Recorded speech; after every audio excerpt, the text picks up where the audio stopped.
Drop it.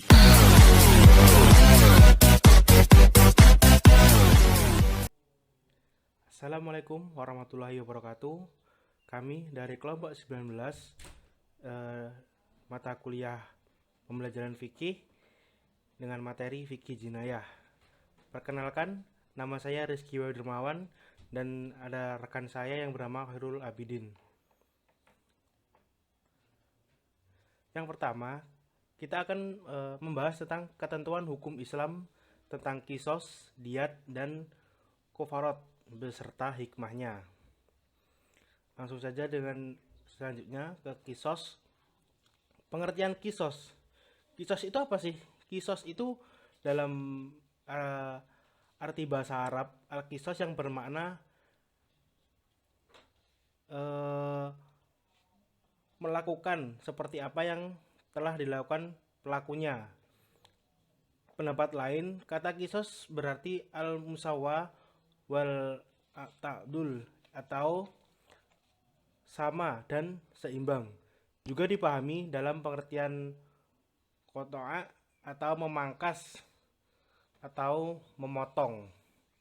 Jadi dalam arti kisos ini adalah seimbang, bisa dikatakan seimbang, memangkas, memotong, atau melakukan seperti apa yang telah dilakukan pelakunya, dilakukan si pelakunya tersebut. Dari pengertian kebahasaannya, kisos memiliki persamaan pengertian dengan istilah adil, yaitu sama dan seimbang. Ini tadi. Kisos adalah di sini diartikan bahwa kisos adalah hukuman yang sama atau seimbang dengan kejahatan yang diperbuat oleh pelaku tindak pidana. Juga untuk memangkas atau memotong tindak kejahatan tertentu agar tidak berulang-ulang. Dan karena dalam aturannya terdapat pemotongan kehidupan atau hukuman mati pelaku kejahatan yang terbukti bersalah. Jadi kisos ini adalah hukuman yang seimbang terhadap kejahatan yang telah dilakukan oleh pelakunya. Contohnya, ada pelaku kejahatan misal memotong tangan seseorang. Nah, si penjahat tersebut juga sama untuk mendapat perilaku tersebut, tetapi dengan syarat-syarat yang berlaku. Hukum yang sama dengan perbuatan kejahatan yang dilakukan jika seseorang melakukan pembunuhan dengan sengaja, maka pelakunya harus dihukum dengan sama.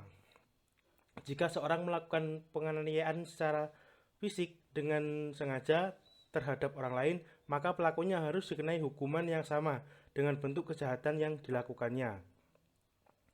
Seperti kita dipukul orang di bagian pipi kanan, di sini di pipi kanan. Nah, di kisos ini si orang yang dipukul ini tadi istilahnya boleh untuk melakukan pukulan itu tadi, tapi dengan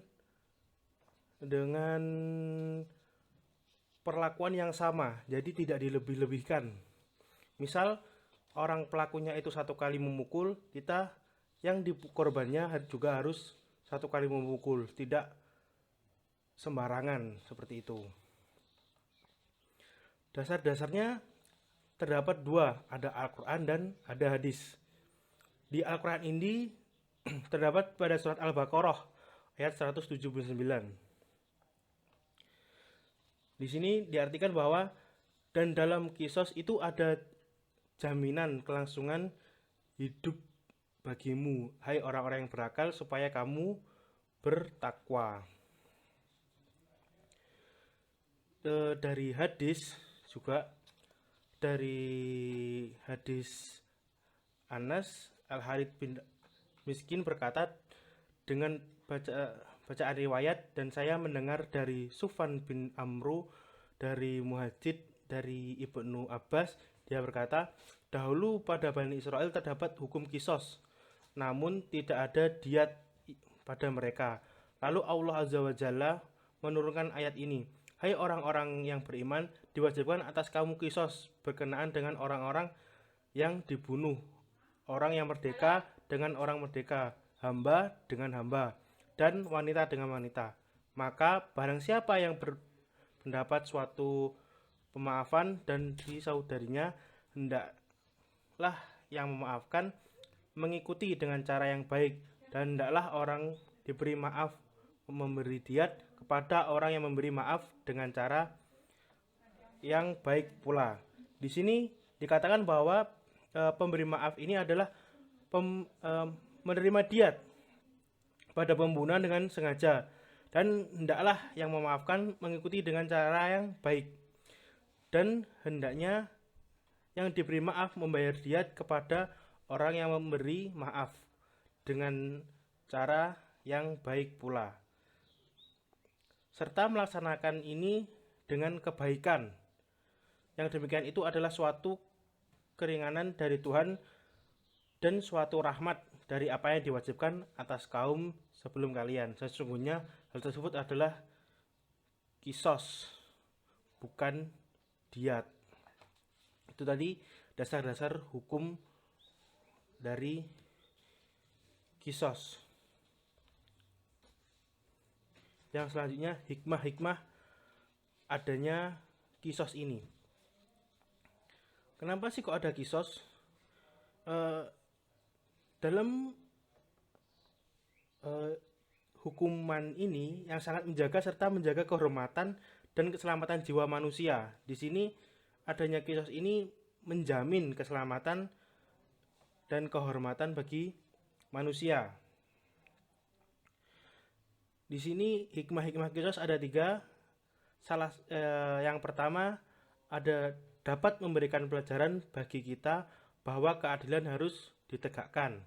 Yang kedua, dapat memberikan keamanan dan ketertiban. Yang ketiga, dapat mencegah pertentangan dan permusuhan yang mengundang pertumpah darahan. Jadi itu hikmah-hikmah dari kisos. Yang selanjutnya ada diat. Diat itu dalam hal hukuman itu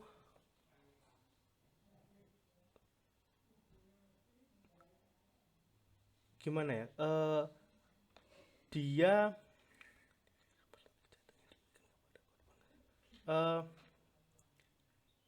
tidak sama dengan kisos. Jadi pengertian diat itu adalah harta benda yang wajib ditunaikan kepada tindakan kejahatan. Kalau kisos itu tadi kan istilahnya membalas. Ini diat ini untuk membayar kejahatan itu tadi. Denda lah istilahnya seperti itu.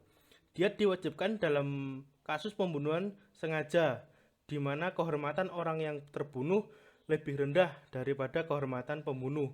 Seperti seorang lelaki merdeka membunuh hamba sahaya. Nah, itu si orang yang laki-laki yang merdeka itu wajib membayar diat atau membayar denda tersebut. Diat diwajibkan dalam kasus pembunuhan sengaja. Itu tadi seperti jadi dalam seseorang melakukan kejahatan, di sini haruslah membayar sebuah denda. Dasar hukumnya di sini di Al-Qur'an surat An-Nisa ayat 92 dan surat Al-Baqarah ayat 178.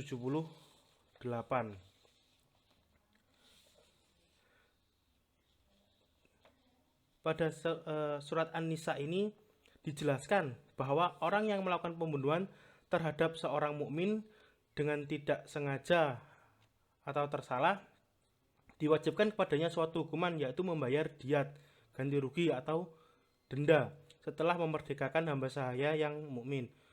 Ayat tersebut juga sekaligus menerangkan bahwa pembunuh yang ancamannya diat adalah pembunuhan yang tidak disengaja atau tersalah.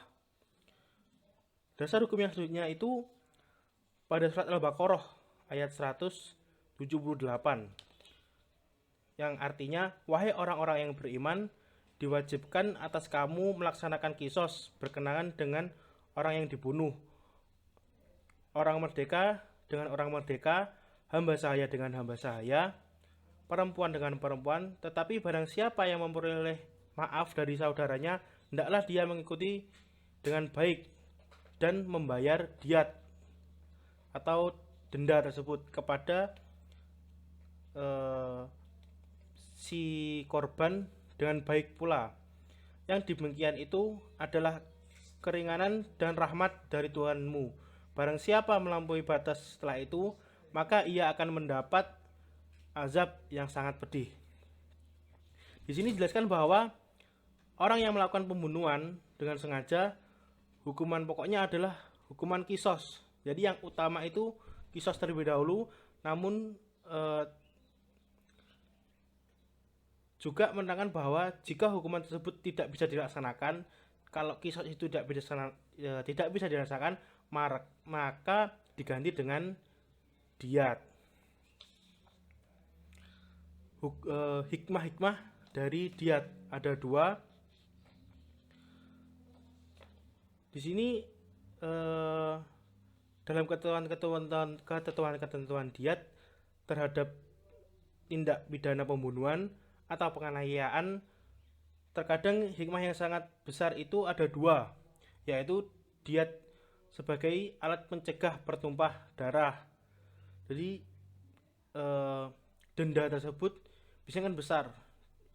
Nah, itu bisa untuk mencegah pertumpahan darah sebagai obat hati dari rasa dendam. Meskipun rasa sakit hati, dendam, kebencian atau kemarahan tidak akan hilang begitu saja dengan diterimanya sejumlah uang ganti rugi itu, tetapi karena penerimaan terhadap sejumlah denda atau diat itu yang didorong oleh sikap batin yang lebih mendasar, yaitu memaafkan. Jadi kalau kita membayar diat atau denda tersebut, kita harus tulus, ikhlas gitu, seperti itu. Maka diat merupakan obat rasa ikut berduka dan tanda permohonan maaf serta persahabatan. Jadi setelah adanya pembayaran diat ataupun kisos itu bisa mengobati rasa dendam. Yang selanjutnya, ketentuan hukum Islam di sini tentang kafarat. Kafarat ini adalah denda yang harus dibayar karena melanggar larangan Allah atau larangan janji. Kafarat asal kata dari kata kufir yang artinya tertutup. Maksudnya tertutup hati seseorang hingga ia berani melakukan pelanggaran terhadap aturan syar'i. Yang secara istilah, kafarat ini adalah denda yang wajib dibayar oleh seseorang yang telah melanggar larangan Allah. Kafarat merupakan tanda taubat kepada Allah dan penebus dosa. Selanjutnya yaitu dasar-dasar hukum dari kafarat. Di sini bahwa darah tidak boleh ditumpahkan tanpa sebab yang dilegalkan oleh syariat. Karenanya seseorang yang membunuh orang lain selain di hadapan pada salah satu dari dua pilihan, yaitu dikisos atau membayar diat, ia juga diwajibkan membayar kafarat. Kafarat bagi pembunuh adalah memerdekakan budak muslim jika ia tidak mampu untuk memerdekakan budak muslim ini, ia berpuasa 2 bulan berturut-turut. Hal ini sebagaimana diterangkan oleh Allah Subhanahu wa taala dalam surat An-Nisa ayat 92.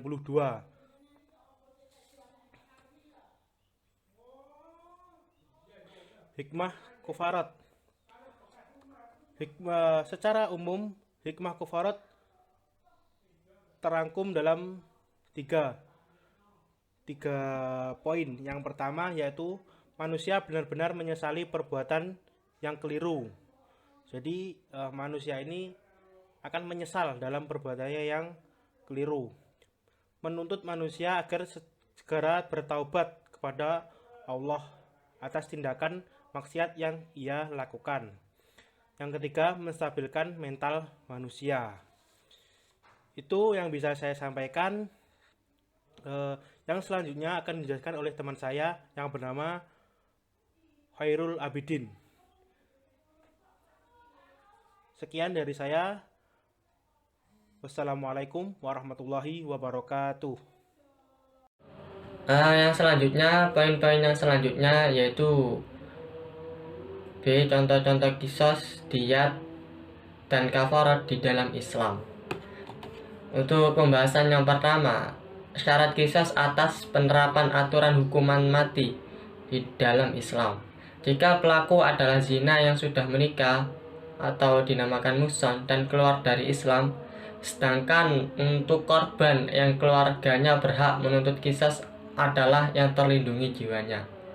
Pembunuhnya adalah seorang mukallaf, yaitu dewasa, bisa dikatakan balik dan berakal. Yang ketiga, derajat pelaku sama dengan korban dalam bidang agama, kebebasan, dan penghambaannya. Yang nomor 4, pelaku bukan orang tua, bapak atau ibu, dan kakek atau nenek dari korban itu sendiri.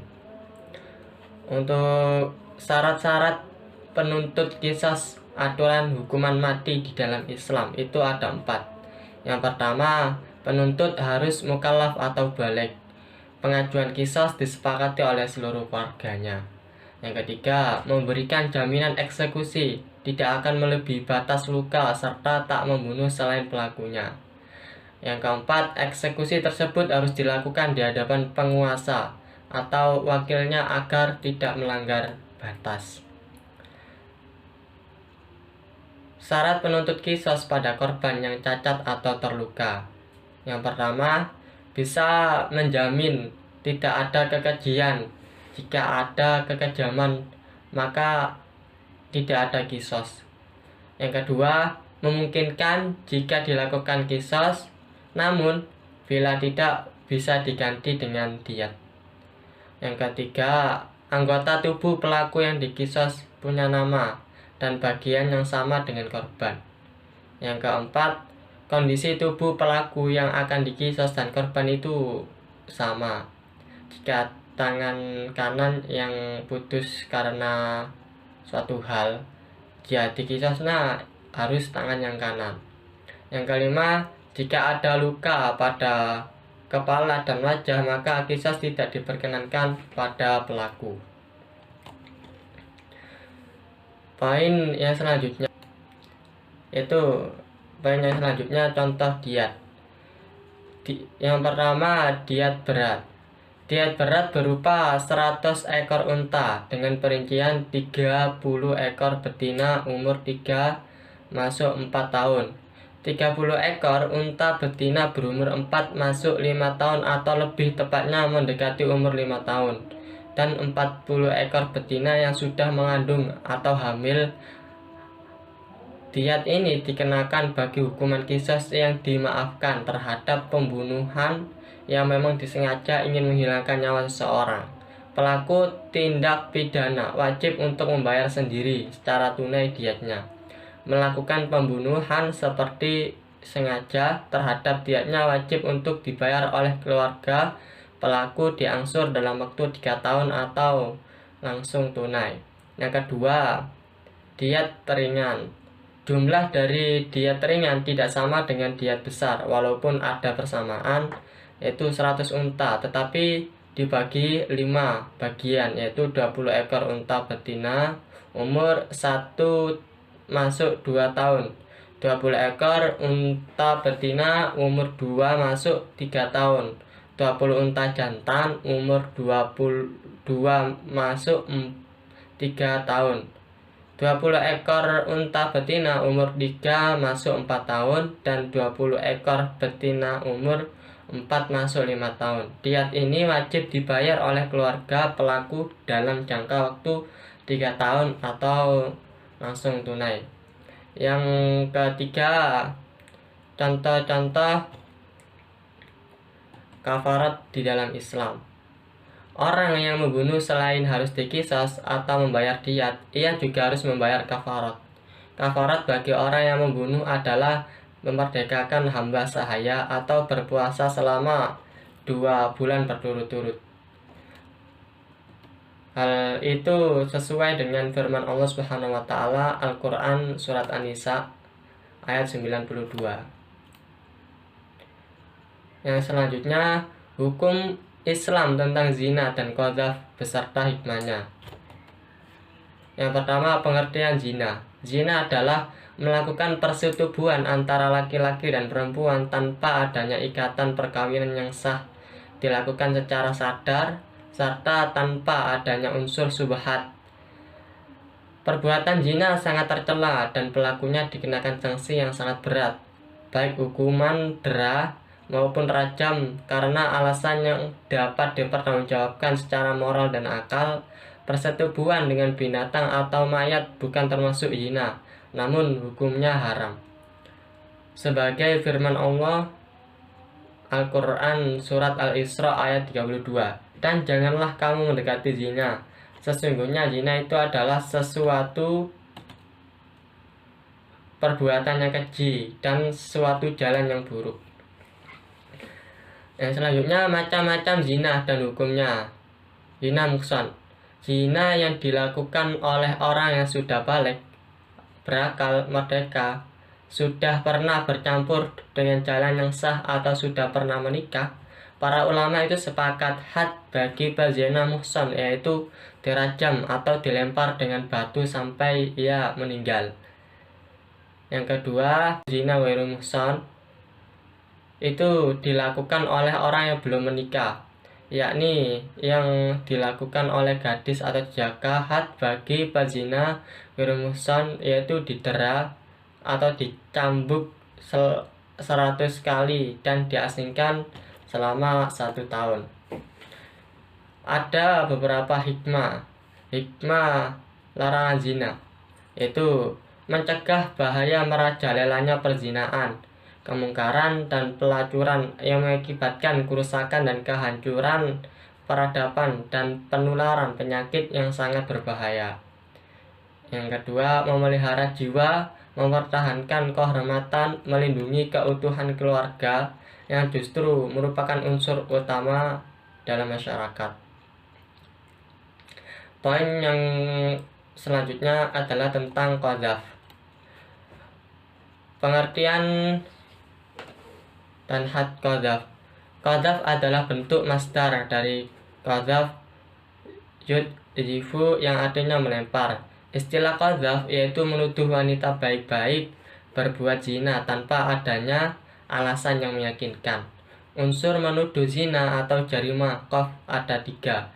Menuduh zina atau mengingkari nasab. Orang yang dituduh itu muhsan, bukan pezina. Orang yang seseorang berbuat zina, maka hukumannya didera sebanyak 80 kali. Adapun had qadzaf bagi hamba sahaya yang menuduh berbuat zina adalah separuh dari yang merdeka, yaitu didera 40 kali. Ada beberapa hikmah dengan adanya qadzaf. Yang pertama, 1. Mencegah seseorang untuk tidak berbuat batil. Yang kedua, mencegah terjadinya suatu berita kebohongan dan pencemaran nama baik. Yang ketiga, untuk melindungi kehormatan orang muslim. Yang keempat, mencegah orang untuk tidak berbuat kefasikan, untuk yang menyebabkan tertuduh dan tertolaknya dari kasih sayang Allah Subhanahu wa taala. Yang kelima, menjaga kesucian masyarakat dari maraknya perzinaan. Mungkin untuk materi kali ini itu saja. Apabila nanti masih ada beberapa hal yang janggal atau hal yang masih perlu dipertanyakan, nanti kita bahas di diskusi bersama. Saya tutup, kurang lebihnya mohon maaf, semoga bermanfaat. Wassalamualaikum warahmatullahi wabarakatuh.